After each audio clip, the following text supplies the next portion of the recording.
Sharing is caring. दोनों भाई नाश्ते की टेबल पर बैठे थे। प्रियंका, मेरा नाश्ता कहाँ है? भाभी, मुझे भी ऑफिस के लिए लेट हो रहा है। इस पर प्रियंका किचन में से दोनों के नाश्ते की प्लेट्स लेकर बाहर आती है। लो भाई, आप दोनों का नाश्ता। किसी को भी 1 मिनट का सब्र नहीं है।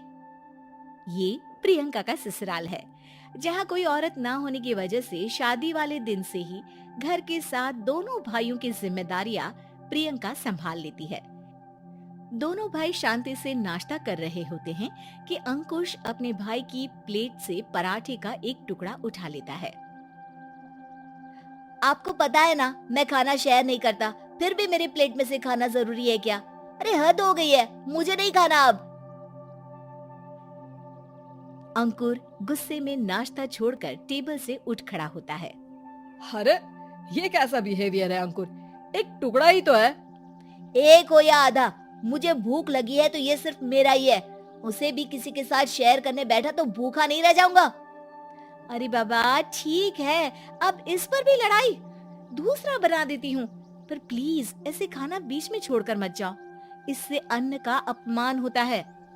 ओ प्लीज भाभी, ऐसी कोई चीज होती ही नहीं है। आपके पास पैसे हैं, खरीदो और खाओ। अगर नहीं खाया जाए तो फेंक दो। अरे दुनिया में सब यही करते हैं।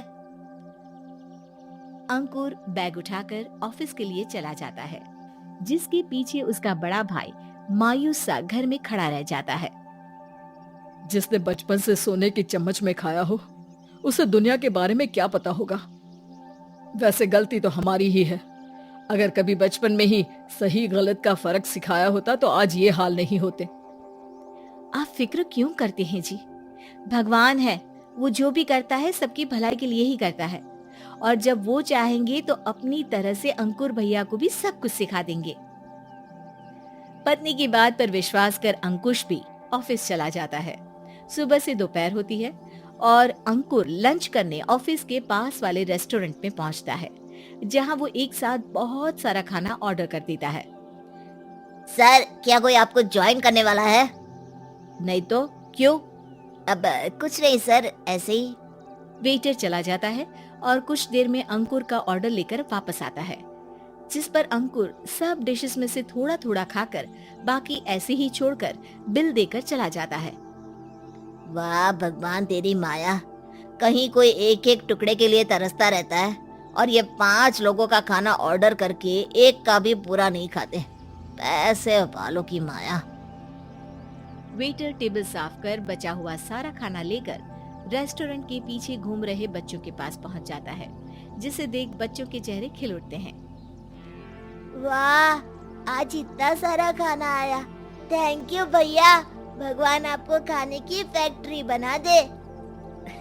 अगर ये फैक्ट्री मेरी होती तो तुम लोगों को कभी किसी का झूठा बचा हुआ खाना नहीं खाना पड़ता।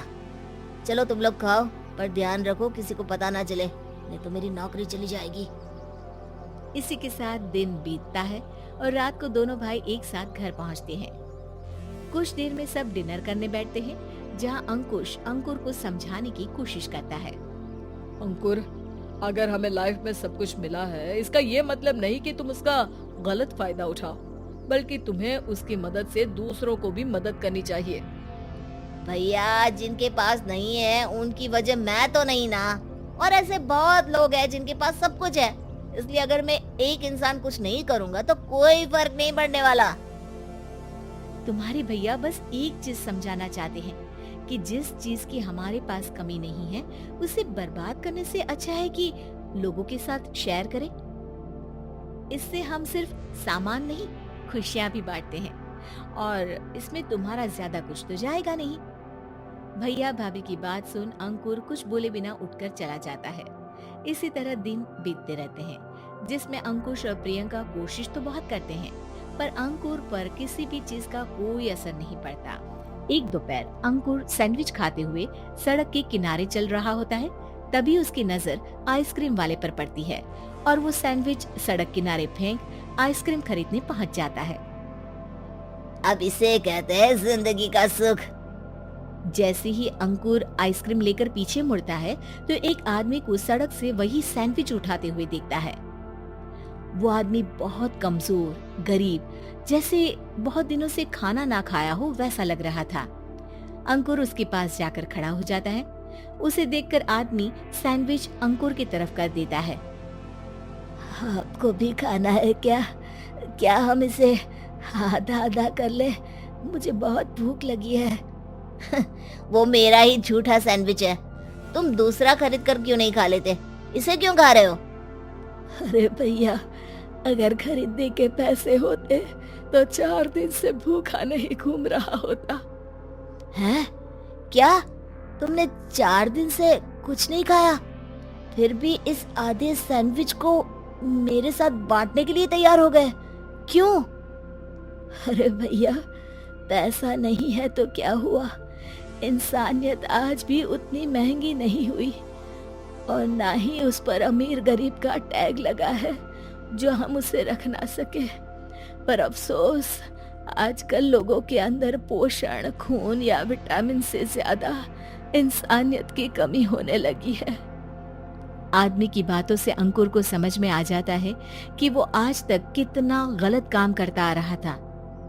इसके बाद से वो अपनी किसी के साथ शेयर नहीं करने और खाने को बर्बाद करने वाली आदत को छोड़ देता है।